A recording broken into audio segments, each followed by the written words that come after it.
Hello and welcome once again to Boomer 11. And today we're going to be talking about Mumbai Indians versus Sunrisers Hyderabad. And I think Abel has just confused Mumbai Indians with RCB for some reason. He's smiling very wide. So I'll start with you, Abel. What was it about the match that really thrilled you? Was it the fact that a different Tendulkar once again balled that final over and took his team to the victory? I love Mumbai Indians. Just let's put it right there. I love Mumbai Indians. I support Mumbai Indians for the longest period of time as well. So I'm glad they are back to winning ways. A certain Chennai Super King should be scared of that. If Mumbai Indians get on a roll, you know what can happen if they get on a roll. But jokes aside, guys, I thought it was a good But game. then Mumbai Indians should also be scared. Chennai is also on a roll. Yeah, I don't think so. That's a big deal. When Mumbai is on a roll, Chennai has never stood a chance. So let's put it that way. So to be very honest, I think getting this victory was very important for Mumbai Indians. Number one, traveling to Hyderabad is never easy, and Sunrisers Hyderabad are coming after two major wins. Right? They defeated Punjab and they defeated Kolkata in Kolkata. So their confidence was of course high. And if you look at the start of the match, they did have an extremely good power play, the Mumbai Indians. And I thought at some stage Ishan Kishan again got into a big close for them. And I thought his wicket came at the right time for them. I never say about this, but this wicket was indeed a blessing in disguise because he was consuming a lot of dot balls, which was putting a lot of pressure on Cameron Green as well.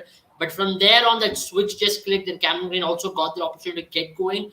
I'd personally say that Surya Kumar Yadav's wicket was added pressure for the Mumbai Indians as well because Surya Kumar Yadav, if he would have stayed for a little bit more, maybe it would have been a 210, 220 as well because he was striking the ball. That one shot in itself showed that he was looking in good touch, but unfortunately the ball just stuck on the wicket, and that was a beautiful catch. You have to say that was one of the catches of the tournament so far by Aiden Markram. But yeah, coming back to the very point, I think Mumbai Indians looks to be finally getting on a roll. Riley Meredith has been outstanding. I think they finally found a bowler who can ball at the death. And I have to say, we'll talk about Arjun Tendulkar later on, but I have to say, as a bowling group, they really have come to the fore, and I think they'll want to continue this in the coming games as well. Yeah, I mean, you might as well say that they found three bowlers who can ball in the death, isn't Kandivani, with Arjun Tendulkar, Riley Meredith, and Cameron Green, all bowling. But we also have to talk about something that I felt was very odd today. The ball almost seemed like to be reverse swinging in the last few overs, isn't it? Yeah, For Mumbai Indians, especially for Cameron Green and Arjun Tendulkar, got a slight bit of turn. I mean, tailing in towards the batter. You saw Cameron Green bowling one away and one bowling in. So what do you reckon that was the reason? You reckon it's also because there was not much dew around as well today? Yeah, probably because of the dew factor as well. But I have not seen a ball reverse swing that early. I mean, it's a fairly new ball as well, so you don't expect it to reverse swing the way it was. But once again, I think it was because of the conditions of Sunrisers Hyderabad, extremely hot and humid, dry. I mean, there was no dew at all, which a lot of people were expecting a certain amount of dew. And Riley Meredith rightly said, Mumbai Indians have found a death bowler in Riley Meredith, but he was not a sure shot starter. He was a substitute. And at one point, I wouldn't have been surprised if a Kartikeya would have been given the nod ahead of Riley Meredith as well, because we saw yeah, in the first innings the ball was getting stuck to the wicket. The spinners were getting enough perches on this surface, and you had a good spells from both Mayank Markande as well as in Washington Sundar as well. So I think Mumbai Indians, if they wanted, they could have really stuck to the spinners, but they stuck to their plan, their winning combination, whatever had given them success in the last two games. And I think it is a team looking really strong right now, and they have made the perfect resurgence, one might say, because it was the game between the two teams who were on a roll. Both the teams were coming off two back-to-back wins, and this one was going to be the decide who has the better comeback. So after that early falter from both the teams, Mumbai Indians seem to have found their mojo, especially with their bowling lineup. Piyush Chawla uh, seemed to be enjoying himself out there, even though he got some treatment in that last over from Henrik Klassen. But yeah. all in all, I think it was a brilliant spell. He got rid of Klassen with the last delivery as well. That could have been the turning point in the game, because at one point with Klassen going strong, it looked like Hyderabad would cruise into victory, but it was not to be so. And also, I think talking about Cameron Green, I think I yeah, crucial knock, first half century for the franchise, 17.5 crores, finally coming good. One wicket with the ball as well, economical, bold in the death overs. I mean, perfect game for Cameron Green, whatever any franchise could expect, but he cannot replicate this sort of a performance in Wankhede. And Abel mentioned that Ishan Kishan was slowing down a bit. I feel Cameron Green as well was building a lot of pressure on Ishan Kishan as well. So I think the pressure was going both ways because both the players were finding it difficult to get a move on. And if not for that Tilak Verma cameo of 37 of 17 deliveries, because Surya Kumar Yadav came in and got out at the wrong time. They, even though they had the platform, they could have well crumbled to a 160, 170 because of the way Cameron Green and Ishan Kishan was playing in that middle overs. So brilliant knock, 64 not out of 40 deliveries, but I still prefer a Surya Kumar Yadav at 3 and Tilak Verma at 4. The earlier Mumbai Indians realized this, the better it is for them. I mean, Cameron Green did a spectacular job today, but it was just his day. I think at one point he was 18 of 17 or 22 of 21, and then he got a move on in the last 19 deliveries. So well paced innings. Somebody will say it was a well paced innings. He kept the wicket. He had a platform and then took the team to a score that was defendable. 190 was a winning score in this track. But once again, from my point of view, I see that if one falls short uh, at the wrong time, and Cameron Green would have turned into a villain from straight from being a hero. Absolutely. Yeah, I mean, that's actually a very good point right there because we did see that little bit difficulty. But then my question to Abel is it also possible that the reason why that kind of pressure was being built up is because the middle overs is not an easy phase to play because the pitch did seem, even Tilak Verma did come out and say that it's going to be a tough pitch, the ball is holding a little bit. And it did turn out to be like that, isn't it? So you reckon that's also the reason why the Mumbai Indians kind of lost their steam in the middle overs, but obviously towards the end in the death overs they did get it back. But same thing we saw happen with Sunrise as well, isn't it? So you reckon the ball, as it got older, as the number of overs were being balled, it got tougher and tougher to score.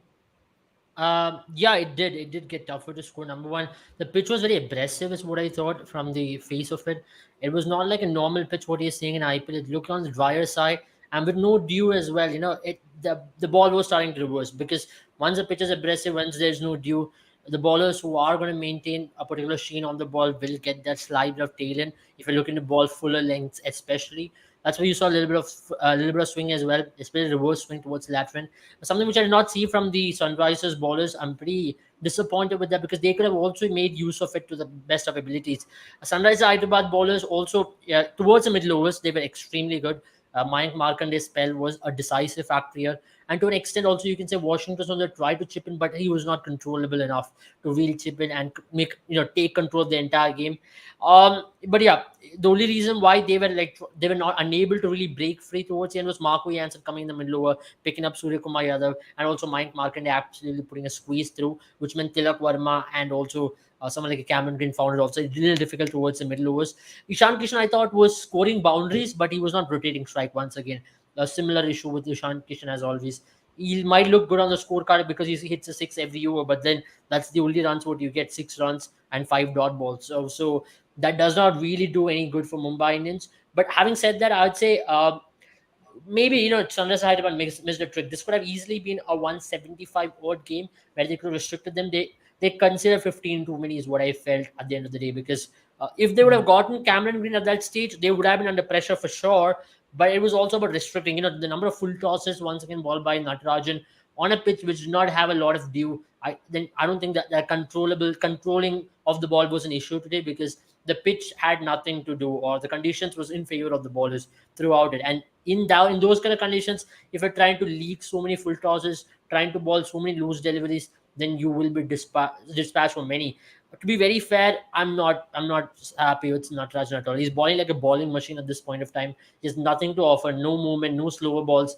He's absolutely bowling. Batters can easily line up against him, and on a particular day, he can even go for 60 to 55 to 60 runs as well. So I think the only weak link in Sunrisers bowling at this stage is Natarajan, and it's about time he gets replaced. I have no idea why they dropped Umran Malik today, especially in a game like this. They should have gone for Yeah. Umran Malik. Two reasons why. Ishan Kishan struggles against a pace of a high quality. You could have also put someone like Umran Malik to Tilak Verma as well. You never know how they would have responded because they're all still youngsters. They're still getting a hold of the IPL format, and especially express fast bowlers will tend to trouble these kind of players. So I'm pretty upset with that fact that Sunrise Hyderabad did not try Umran Malik. They're absolutely wasting bowling resources. Where with Kartik Tyagi and Umran Malik, if they do not want them, sell them off or trade them off. Do not waste bowling resources for trying on mediocrity. I think this team's biggest downfall is going to be trying to appreciate mediocre players. and that's going to be their major issue as well. And also, not playing Glenn Phillips is also a major issue with this team. Yeah, actually, that's a very good point you've raised there about the fact that Umran Malik didn't play today. I was very surprised that someone like Natarajan, who's had a horrendous season, he wasn't the one who took the bait. Maybe it's because of the. You could have argued it was a left-hand angle, but then again, you've got someone like Marco Janssen, so you don't really need to cover that as well. So very surprised Yeah. about that. And I think today's pitch, having someone who can ball that fast would have been an advantage because it would have been something different. And I mean, who knows how it could have turned out? But now let's talk about the Sunrise Hyderabad, the batting, right? Or rather, let's talk about Mumbai Indians, the batting. Obviously, you raise a point about Ishan Kishan. Just to look at Ishan Kishan's batting, right? He scored 38 of 31, 24 of which has come off his five boundaries, three fours, and two sixes. Then the next 14 runs he scored in 26 deliveries. That is humongously disadvantageous to one team. I mean, and you have to also understand that probably 11 runs, a lot of them would have been twos as well. Now, I don't exactly have the count for that, but you reckon of scoring 11 of 26, Sandipani, he's really becoming a player who cannot bat beyond the power play, isn't it? Yeah, I think power play is where he excels the most, and I think the prime I mean, I'll example just was add one against more question to that, Sandipani. It just occurred to me now. Rohit Sharma is someone who's going hell for leather. You reckon Mumbai can try and make Ishan Kishan the basher, the primary basher, who has to get out by the sixth over, and ask Rohit Sharma to play a little longer? I don't think that is going to happen. I think that is something which should be decided on the go. I mean, if Rohit Sharma is timing the ball well, he should definitely look to stay a bit more than 6 overs in the crease. But the way Rohit Sharma is batting right now, I mean, he looks to time the ball well. He looks to be in good touch, and then suddenly gets out towards the end of the power play. So that is one confusing stat. I think they can. I mean, both can take turns. It's not always that Ishan Kishan will look to play the long inning while Rohit Sharma tries to take that unnecessary risk and gets out. I think they can mix and match a bit. And most of the teams that are successful, for example, Chennai Super Kings. I mean, you see when Devon Conway is going strong, you will see a Rituraj Gaikwad allowing him to get more of the strike and allowing him to sort of take the game on. And the same happens when Rituraj is going. Devon Conway takes the back seat and enjoys the game for a bit. So I think that sort of coordination is something that you develop while playing with one another. And I think Mumbai Indians have had this opening combination for a long time now. So they should understand what needs to be done best. But I feel since Ishan Kishan has been struggling a lot after the power play, this template where Ishan Kishan slows down his game is not really working. So might as well Rohit Sharma might as well look to play the big innings, and Ishan Kishan may look to bash no matter what. And I think that is something he did against KKR. Even though he got out, but he sort of applied himself in, and he by the time he got out in the eighth over, he had all the damage had already been done. So I think that is the better version of Ishan Kishan that we got to see against KKR, not so much against Sunrisers Hyderabad. And once again, I would say the two best batters in your team are Surya Kumar Yadav and Tilak Verma right now. So they should play at number 3 and number 4 and not at number 4 and number 5, because all right, you have a platform set. Some of the shots that Tilak Verma played in that 37 run knock cameo, one might wonder if he would have come in at a number 3 or number 4, he could have had a far greater impact on this game, and not just had to sort of come in and take the attack on every delivery. He got out of I mean, Bhuvneshwar Kumar set it up really well, bowled it a bit outside, out of his hitting arc, so he really Yeah. couldn't excel. Same is the case with Surya Kumar Yadav. I think he came in a lot late. A player who is looking to get to form, who is looking to be in form, sending him at number 4 in the 11th or 12th over is not the right time. I think, according to me, you should send him at the 6th or 7th over, give him those 5-10 balls to settle down, and then Surya Kumar Yadav can play a Surya Kumar Yadav sort of a knock and be back to form. So I mean, 43 and then a 7 is not ideal for Surya Kumar Yadav. He would definitely. I mean, the ball just stuck to held on to the pitch. I mean, he looked really good in those 3 balls, like Abel mentioned. But once again, this has been my problem with Mumbai Indians. I mean, the two players that you have, the two players that have contributed to your success majorly in the last 2 or 3 seasons, you are not giving them enough strike. Yeah, okay. I would have to say something though. I still believe, that Tilak Verma did come out in the press conference, in that post, in the mid match where he did say that he's looking to now become a finisher. And maybe it's not a bad thing, right? For India as well, we're looking for someone in that spot, looking for someone who can do that job for us. And if Tilak Varma builds up to be that person, then I think there's nothing wrong. Or I think it's a perfect job that he's done. Cameron Green as well seems like he's someone who's better fitted But at Jaren, you that have position. plenty of players. You have plenty of natural hitters, natural strikers of the game who sort of try to mold themselves as a finisher or as mold themselves into a role that probably the national team needs them to be, and then that leads to their downfall. So I won't be surprised if he continues to. I mean, it's good if he wants to be a finisher and excels, but the things have gone southward for a lot of players, and on much plenty of instances as well. So I think for me, a player in form should be utilized the best way. I mean, to play his natural game, not to adopt something and try something else. Fair enough, fair enough. Let's look at some of the comments then. Teju says broadcasters will be swimming in their office after that Arjun's wicket. Yeah, I think there was a lot of comparison made between Sachin Tendulkar's last over bowling and Arjun Tendulkar's last over bowling, which I really felt was a little far-fetched because Sachin Tendulkar was bowling to some of the best in the business. And no disrespect to Arjun Tendulkar, he bowled a great over, but he's bowled to Abdul Samad. He's not a bad batter, but And it's Abdul defending 10 Samad and and Bhuvishar defending Kumar. 20 is two different things altogether. Anyway, let's talk about Michael Andrews here, and there's something that is a recurring theme in the comment section. Michael Andrews says, "Is MI back?" Azil thinks Mumbai is cooking, and Nabil Mohammed is smelling the sixth title. Abel, do you reckon it's a little too early to say that? Because they are looking like a fantastic team. They are But I really like this gelling comment together. which says Arjun reminds me of Wasim Akram. So, and that's the comment of the day. But yeah, I mean, to be very fair, he is a good bowler, but there are a lot of limitations on him. I'll just take this question up before we talk about Mumbai and six Yeah, title. sure. And there's a lot of limitations with Arjun Tendulkar. To be very honest, he's trying to ball his best with his limitation. I still think there's a lot of technical flaws when it comes to his bowling. He's running way too fast. I don't think that's helping his upper body at all. He's putting a lot of stress on the upper body, which is giving him a forward momentum, but that's not giving him any pace at all. When you put a forward momentum on your body, what happens is you go with the forward momentum and you won't be able to generate that extra bit of power from the body. So in bowlings, when you talk about dynamics of bowling, especially fast bowling, that power is all about your delayed action, is about how steady you can be in the crease. This guy is running, just running on.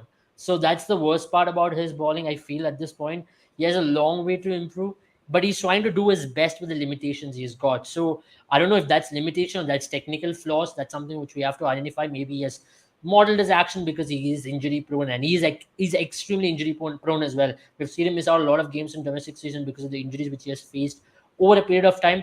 But yeah, having said that, I think 2 games he's balled well. He's balled extremely well, especially today's first over was very good. I thought he deserved a wicket there. He was cramping the batters up for room. And it's not like he's got a lot of pace. He's bowling at 125 to 120, and he's trying to hit the right lengths over here. That's very important to note. When you have that kind of pace, it's so important to hit the lengths so that batters don't line you up. So that's one thing he has done so far very well. But comparing him with Wasim Akram, I think that's way out of the league right now. I think there's nobody like Wasim Akram. Even in Pakistan cricket, people have compared Shaheen Afridi with Wasim Akram, but no way. That guy was out of his league on his own. He was on I his mean, own league, the you could reason say. why Wasim Akram was so amazing was because he was able to swing the ball both the ways with Absolutely, yeah. equal venom, and I don't think any left arm pacer has come up to who's able to perform to that extent. There was something so rare. You usually see Yeah, left arm pacers being very good at swinging the ball in and then just having that one delivery that goes across a batter. That's absolutely. mostly what is needed in a left arm pacer. Because when you see right nowadays in cricket, you realize that a lot of left arm pacers are rushed in because of that uniqueness in their angle that most of the left arm pacers don't actually develop an outswinger, and that's the reason why Wasim Akram was such a rarity. But let's take this one up. Saloni says, Jared telling you it's written in Abel's bracelet. Well, I have no idea. Abel, what is written on that bracelet? Okay, so there's basically a Lord's Prayer over here. So that's what it's written in the bracelet. He's So going the to do. Marnus Labuschagne way. No, not really.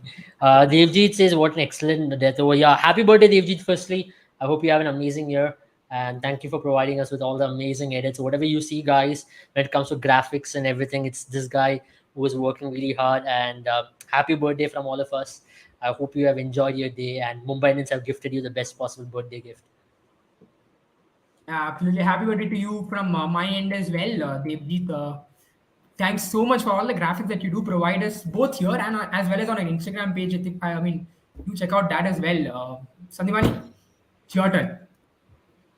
Yeah, I mean, yeah, happy birthday, Devjit, is all I'll say. Great performance from Mumbai Indians. Will exactly what you wanted on your birthday. I think you got the best birthday gift possible. And then talking about, I think Arjun Tendulkar's bowling action and bowling. I think it's too early, but I love that he was trying to execute a plan. He was not trying to bowl the slower deliveries, or trying to mix anything up. He was sticking to that wide Yorker length, especially it was at the start of that over, because 20 needed of six. Abdul Samad, not the best, but he has provided the SRH team with ammunition towards the later end of the game in previous occasions as well. So I think the way he stuck to that wide outside the off Yorker length was impressive. It's good that he could hold his composure, and he pretty much bowled beautifully in that last over and also the first over as well. But I think with this Mumbai Indians side, you don't have too many. You said there are lots of death bowling options. I think Arjun Tendulkar still now hasn't been groomed to be a death bowling option for a situation where a proper batter is facing. And then even 15-20 runs are required. I don't think the ball will go to Arjun Tendulkar right now. He still needs to go a long way to sort of get that confidence in himself to bowl that final over. Jason Behrendorff is another bowler who is an excellent power play bowler along with Arjun Tendulkar, but another bowler who performs pathetically in the death overs as well. So you just have the option of Riley Meredith and a Cameron Green. Cameron Green, I I think a don't. lot of these issues will be sorted once you have Jofra Archer fit. I can only imagine that in Mumbai Indians bowling attack with Meredith, Bumrah, and Jofra, and it's been a dream for way too long now. I hope it happens someday. As a fast bowling fan, I'm pretty sure that bowling attack, if they click, if they all are fit and fine, I don't know if they'll be fit and fine. All three are injury prone on its own. But if one day, if it happens, I'll just be so Yeah, I happy. think Meredith and I Nathan Ellis are genuinely two hope Australian players that day who, doesn't come yeah. against CSK. I would gladly take it if it's I'm against pretty RCB or sure they KKR. will knock CSK If it's off. I'm not against kidding. KKR, it's going to be I'm not pandemonium. kidding. That's CSK hates facing that kind of fast bowlers. We have We seen do, we do. previously as well. When if these three get on a roll, we have seen score lines being in like like a football score lines previously against any opposition. So that's one thing you would not want to do.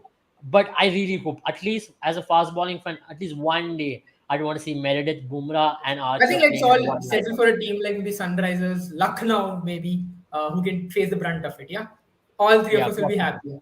I mean, Yeah, that's going to be very Virusam, scary. This team is going to shape up even yeah, better. Now, yeah. I think that's a comment which we had from Rudra as well.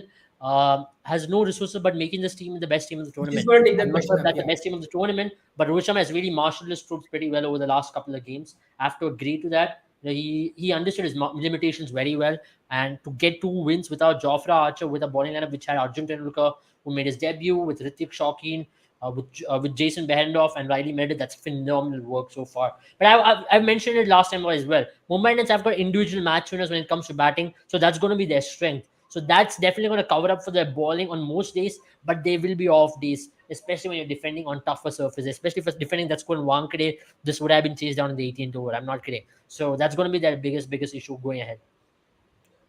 absolutely.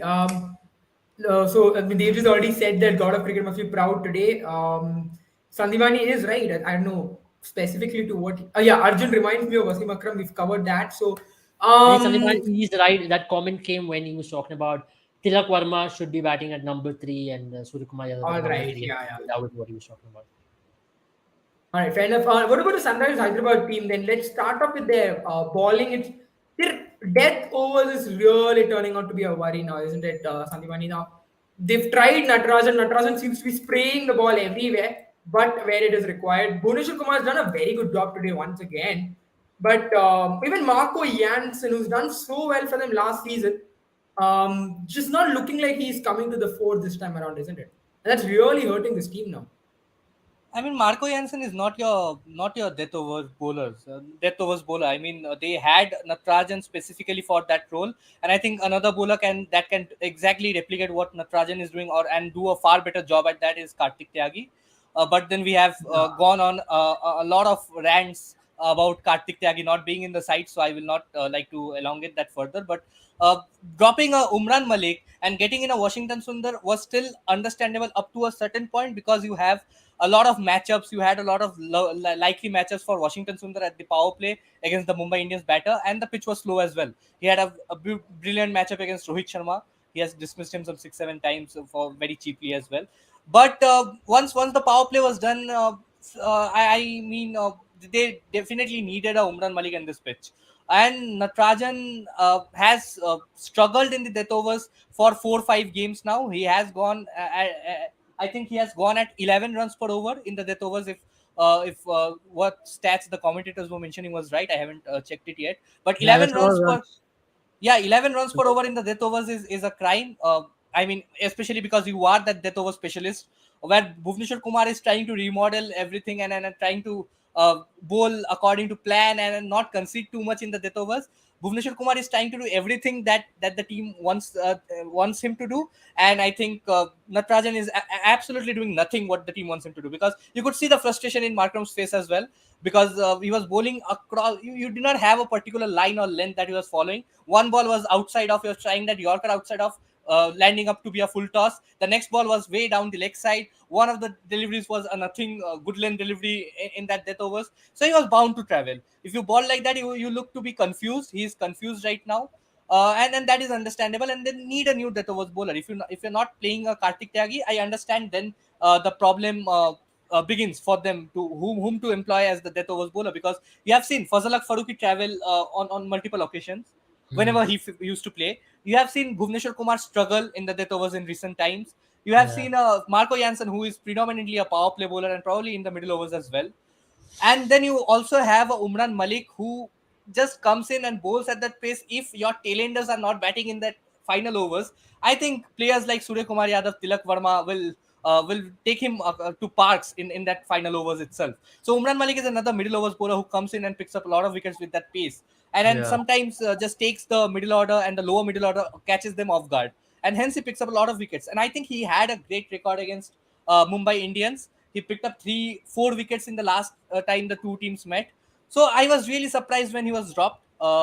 It was, I mean, I understand the pitch was had nothing out of the blue for somebody like a Umran Malik to be dropped. So going forward, I don't see too many options for Sunrisers Hyderabad than to once again get the guy that we have all been talking about. Kartik Tyagi should be in that lineup.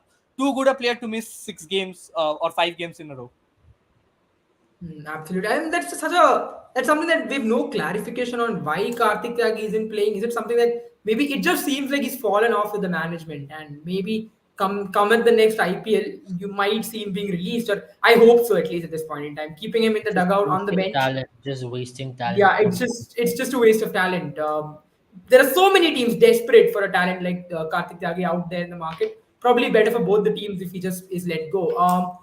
Abel, let's talk about another issue with this team now. Obviously, today Mayank Agarwal did come good, but 48 of 41. You reckon that's much worse than we're probably getting out as early as Harry Absolutely, I Brook did? agree with you completely. He's looked in no sorts of confidence at all. I mentioned it last time as well. He's not timing the ball well, and that has been the biggest issue with him. He's not able to get in line of the ball. He's just playing agricultural shots again and again when he's trying to hit. You know about Mike Agarwal, the best part about him when he's in good touch is that he plays conventional cricketing shots to score those boundaries or hit over the top. But he's not trying to do that. He's just going all over the place. His head is falling over a little bit. And worst part among all this is being very delayed on the ball. So that's not a good sign if you are a top order bat and if you're an early, you're still a young player. You're not that old also, so that you're being very delayed on the ball. I think that's something to do with his backlift. We didn't mention that a couple of times on the show as well. How his backlift is really being delayed. This is making him delayed to get on the ball. Not late, it's delayed. So it's a very thin difference between the both. And today as well, you saw how he was being delayed, and because of which he's unable to score runs quickly. What he can do is possibly tap the ball, go for those singles, doubles. His boundary shots have really come down. His boundary percentage have dropped down drastically. Last season he was still good. He was batting in a different position. He had to sacrifice opening position for someone like a Johnny Bear. So that's very understandable. He had a okay IPL season last time, and he was also captain of the team. But now I think that's just bad. From Mayank Agarwal, that how he has fallen over and he's come down the pecking order by a big means. Now that what that means is maybe Sunrisers Hyderabad will have to look for another option. I know it's a big call. They bought him for like 8 crores or in excess of that, but they might have to try to bring in someone like Abhishek Sharma there. Another thing which I'd really like to see is try someone like Glenn Phillips. He's too good a player to be sitting out. I know Klaassen is good, but then when once Glenn Phillips gets going, he can win you a match single handedly, which I don't think Klaassen can do it today. If it was Glenn Phillips who was batting instead of Klaassen, I think he would have finished the game. That's one thing with Glenn Phillips, that he takes you over the line more often than not. Klaassen might give you those cameos, but he's not a single-handed match winner, and that's something which is very important in a team. They might fail in maybe 6 out of 14 games or 7 out of 14 games, but they'll give you 5 games at least where they can win you matches single-handedly, which I don't think Klaassen is of that similar mold. Klaassen is impactful, yes, I agree with that, but he has not done that very often for franchise leagues or even for South Africa there. So that's where I'd really rate Glenn Phillips over Klaassen. Yeah, I mean, I totally agree with you on that. Even though today it was Klaasen's performance that actually brought Sunrisers Hyderabad into contention of the game, 36 of 16. If that innings wouldn't have happened today, I think Mumbai Indians would have won by 40, 50 runs, because the way Mayank Agarwal was playing at the other end, it was building a lot of pressure on all the batters. And honestly, I think Sunrisers Hyderabad, even though Harry Brooks got that century in the last game, I Yeah. don't feel any other batsman apart from Aiden Markram in that middle order has really looked comfortable against any of the bowlers. They have Yeah. looked scratchy. They have looked scratchy in all forms. You have a Abhishek Sharma who can take on the spinners in that middle overs, and have an impact in the game. Henrik Klaassen can play this sort of knocks, 30 of 15, 30 of 16. But that's as far as it. I think they need a proper I'd batsman go in the to form of as Glenn far as Phillips saying at number Harry 5. Brook should also be dropped from the team, because what Harry Brook has done is absolutely disjointed the balance of the game, and I think that 100 has really, put a lot of people to believe that this guy's really good. Even I So, I told you mean, about in the what do top you guys 100 as think well. about a He was batting order shielded. when you drop Harry Brooks and a huge call, by the way, huge call? Would you drop No, it's someone not like a Harry hard Brooks, call. Jen, Abhishek I'll tell Sharma you on why it's not top? a hard call. Two I mean, reasons just why. think, you put Abhishek Sharma on top, where he belongs, the opening spot. Abhishek Sharma, Mayank Agarwal open the batting, and where Abhishek Abhishek Sharma did Sharma not batted open the today. batting. Abhishek No, Sharma did not open the batting there. I'm It's saying instead Rahul of that, Tripathi you who can bring in open the Glenn batting Phillips. there. So you have Glenn Phillips and Klaassen in the middle, where in case one of them fails, the other is obviously there. What do you guys think Yeah. about that? Yeah, that's exactly what I'm trying to say, right? So Yeah. I still think Abhishek Sharma need not open the batting because they're looking at him as designated spin hitter. That's why I think Rahul Tripathi can open the batting. That also Hmm. will kind of release the pressure on Mayank Agarwal if they plan to continue with Mayank Agarwal, because Rahul Tripathi has got that game to really take the bowling on, and he's got that ability as well. So just put Rahul Tripathi also on top of the order and see how he goes about it. I think he's too good a player to be, maybe even stuck by putting in an added amount of pressure. Because if you give him that freedom, he can go out there and give you good starts. And another thing is, I think that 100 by Harry Brook has really thrown people off.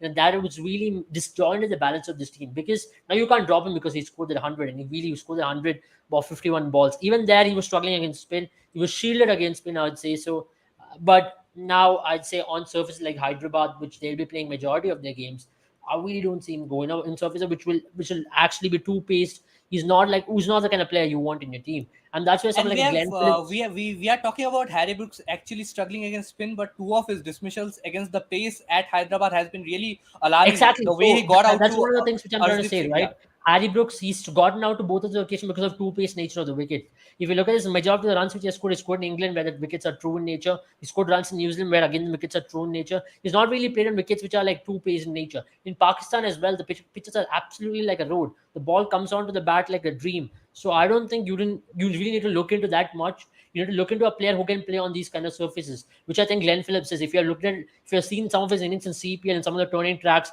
where he has gone against Rashid Khan, where he has gone against Samuel Badri, or where he has played, where he has played quality spin over there, that really shows a hallmark of a player. And he's an extremely good player. He's got all the shots across the book. He can play a reverse sweep, he can play a sweep, and he's got a very good game against pace bowlers as well. So he's an ideal middle order fit for your number 5 or number 4, and or number 5 rather. Then you can have a Klaassen, Glenn Phillips, Aiden Markram.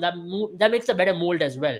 In terms of who you want to really play, or else you might have to drop a Marco Jansen and play another seamer, which I think is also a possibility. But I don't think they are going that way at this point because he has picked up wickets for you.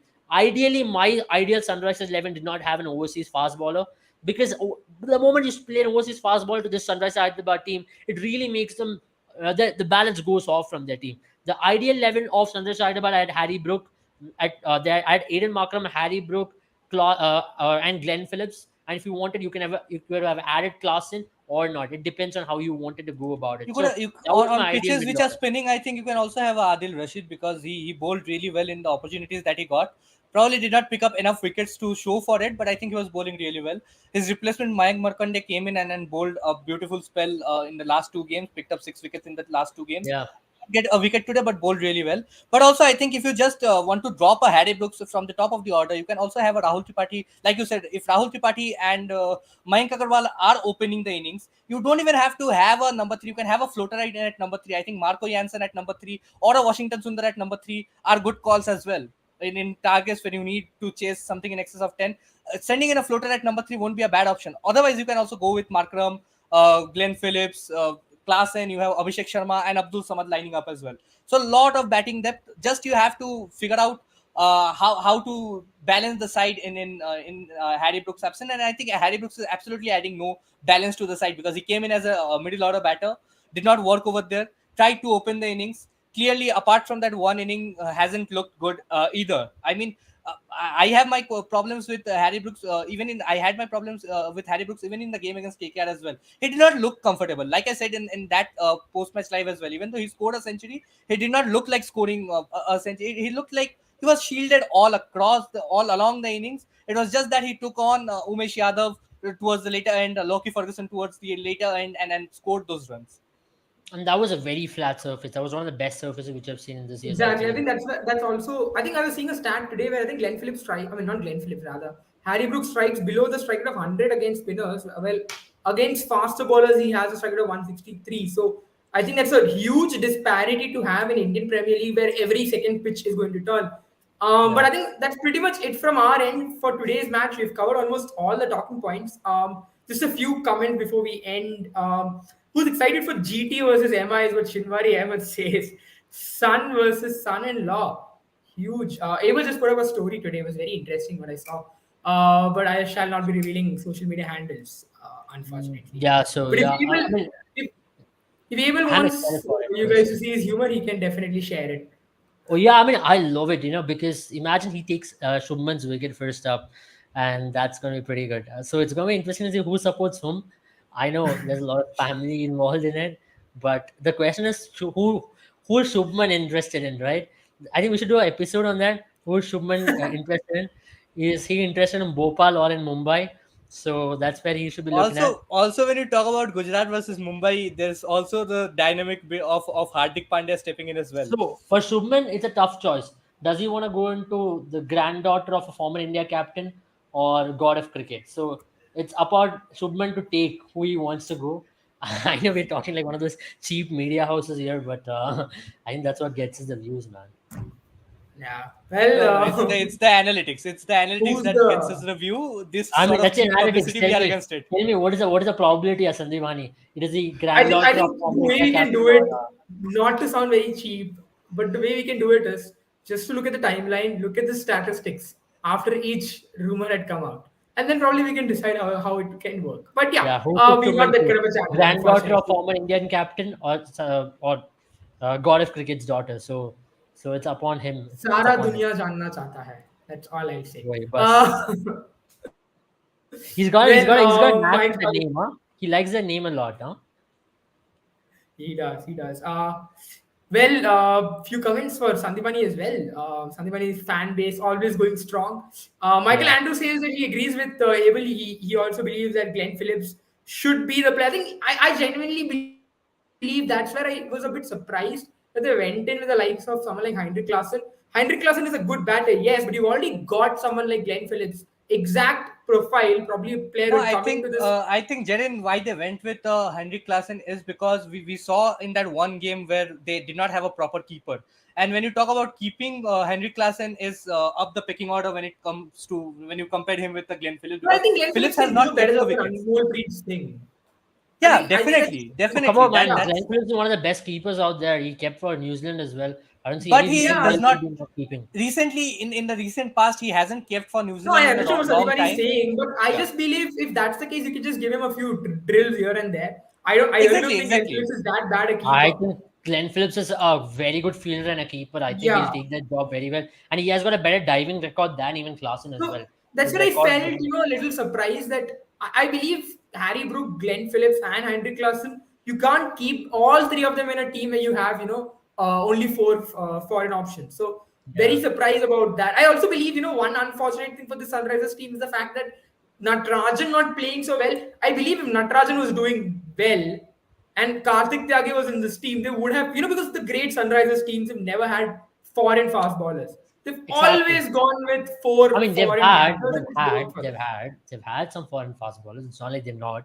They've had a But they've foreign never, spinner or a foreign they've fast never bowler. needed, or it's never been a I mean, if you talk necessity about to go for 2016 when they won, they had Mustafizur there. Or if you have to talk about Deccan Chargers in the previous, there is Ryan Harris there. There are Rashid Khan who's of overseas. They always had an overseas bowler, but I don't think Marco Jansen is of a Mustafizur's prime of 2016 or Rashid Khan's Hmm. level to be playing in this team. I know he's picked up wickets for Yeah, you, and but Janssen But I was not think even a at this starter point in in time, that everything playing can also 11. I look think at this way, right? I they believe started that, with Fazalak Faruqi, right? They started with yeah. Fazalak Faruqi.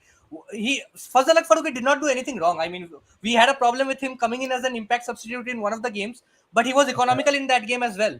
So as far as I am concerned, I think Fazalak Faruqi hasn't put a But I step think wrong they in include Marco 2023. Jansen because of his batting, because of Exactly, what he did against Mumbai Indians. exactly. So And I think if you drop a Marco that's what I Janssen and get in feel, a right? That's what I genuinely believe. If Natarajan can get his form right, if you can bring in Karthik Tyagi, if they finally, whatever the issue is, if it's resolved, then Karthik Tyagi, Natarajan, you've got four Indian fast bowlers with Umran Malik, or rather, you can have Umran Malik and what do you say, Karthik Tyagi. You don't have to play Natarajan, and then you bring in a Glenn Phillips. So you've got all three batters in.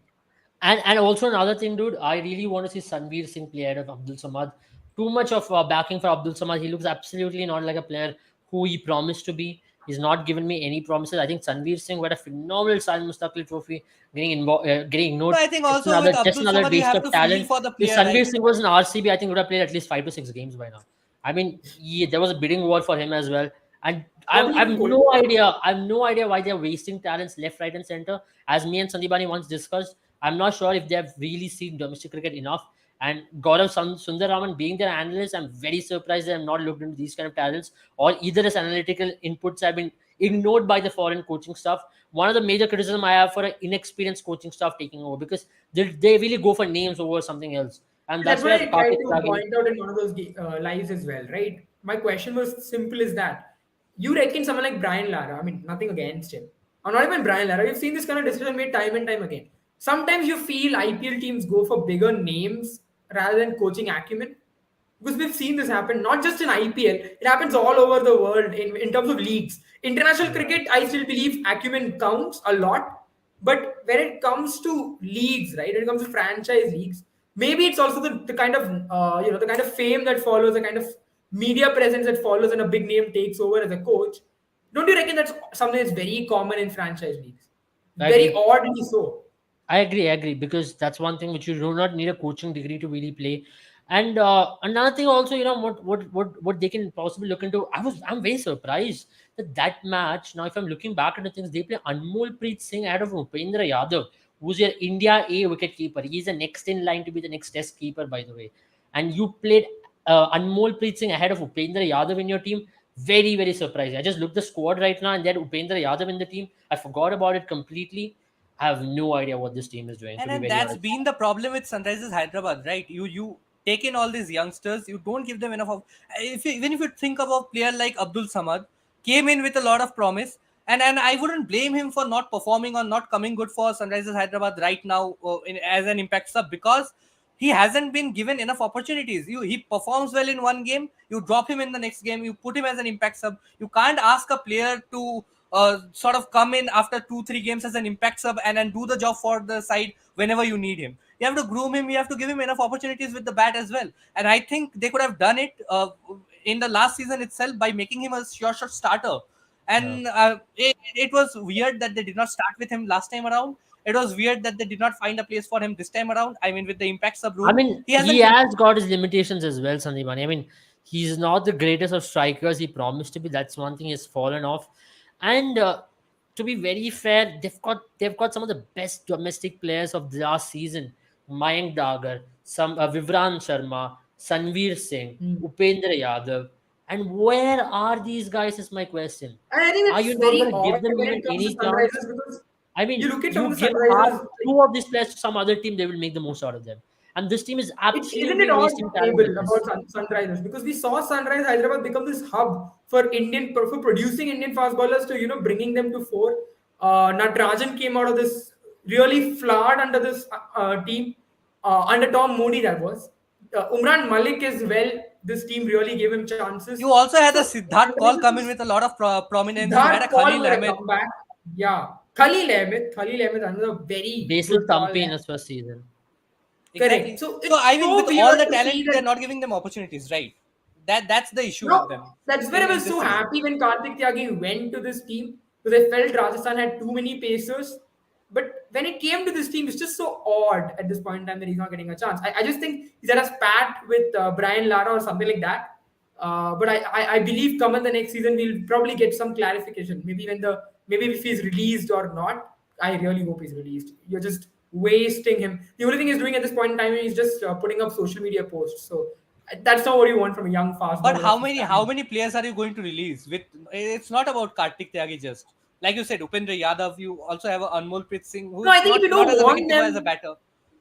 so I see, Yeah, I I can mean, understand in some instances, right? For example, if you have a great foreign player and he's not fitting in your team fair enough, but you don't want him to, do well against you as well. I can understand that kind of negative competition to an extent. But these players, if you don't really want to use them, they don't really have that kind of. It's probably also because you don't believe in them, right? So if you don't believe in them, then just let them go, let them flourish somewhere else. Because I at this agree point in time, you're becoming completely. a bottleneck to their growth and their development. and also I Absolutely. think Sunrisers Hyderabad have one of the least run rates at the start of the in the power play itself, because you have a Mayank Agarwal, you have a Harry Brook, 21.5 crores right over there, just getting themselves in and nothing else. So as long as teams continue to play with the price tags, as long as teams continue to value price over quality, I think this is what we are going to get. I Hmm. agree. Well, that's pretty much it from our end for today. We've covered almost everything. It's been another 45-minute live. Thank you so much, guys, for joining us. We'll be back tomorrow again. I mean, another very exciting match coming up. Obviously, it's going to be the. Is it Lucknow, right? It's Lucknow who are going to face Lucknow, Rajasthan. number Rajasthan one are versus number coming two. up. Yeah, Lucknow are coming. I mean, Rajasthan are coming home to Savai Man Singh Stadium. It's going to be interesting. So long for them. It's been a place where they've had a lot of memories, and it's going to be interesting to see how that pitch plays because it's been a while since any cricket has happened there, isn't it? What is Abel watching there? Abel, isn't there some Champions League match today? Yeah, I'm watching That's what Chelsea. Abel is watching. There we go. It's him praying to God that Man City does not. Is it Man City today? No. It is Real Madrid versus Chelsea. Oh, it's Real Madrid versus Chelsea. So I think Austin, our friend, if you're watching, which I'm sure you're not, we hope Chelsea recovers. So that's pretty much it from our end. That's what Abel is also watching. I think with Abel being distracted, we can't continue the live anymore. Thank you guys for joining us, and we'll be back soon tomorrow with another IPL match. Hopefully, another exciting one. Maybe a lot of points